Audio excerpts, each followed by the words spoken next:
In the ancient world, few moments carried as much weight as the invasion of Jerusalem by King Nebuchadnezzar of Babylon.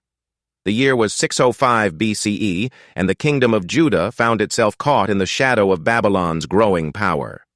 When King Jehoiakim defied Nebuchadnezzar by forging alliances with Babylon's enemies, it was only a matter of time before the mighty Babylonian army sought to bring Jerusalem to its knees.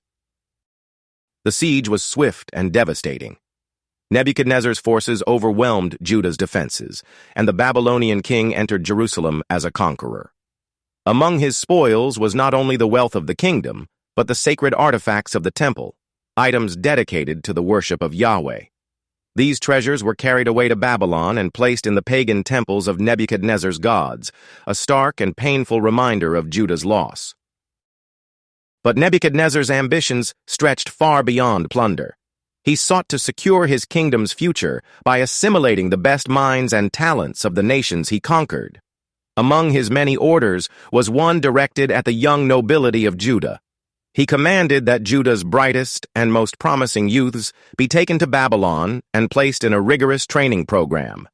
They would be educated in Babylonian language and culture, molded into loyal subjects, and perhaps even serve in Nebuchadnezzar's court. And so, the deportation of Judah's young nobles began. Among them were 4 extraordinary individuals: Daniel, Hananiah, Mishael, and Azariah. They were more than nobles. They were young men of nobility in character, possessing wisdom, intelligence, and remarkable physical appearance. In Babylon, even their identities were stripped from them, as their names were changed to Belteshazzar, Shadrach, Meshach, and Abednego, names linked to Babylonian gods.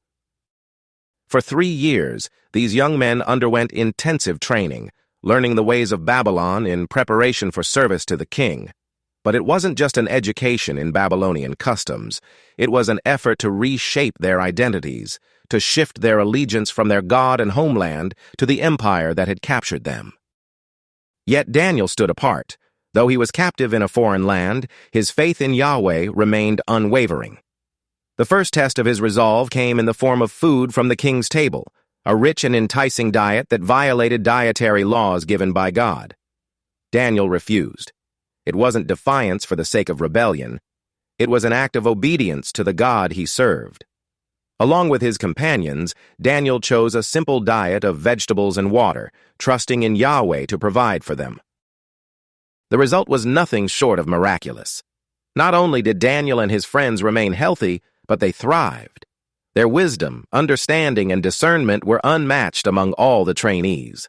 By the end of their training, Daniel, Hananiah, Mishael, and Azariah had earned places of high esteem in Nebuchadnezzar's court, proving that faithfulness to God could stand firm even in the most challenging circumstances. This was how Daniel was captured, taken from his home, thrust into the epicenter of a foreign and pagan empire. But even in captivity, his story became one of faith, courage, and the enduring power of God's providence.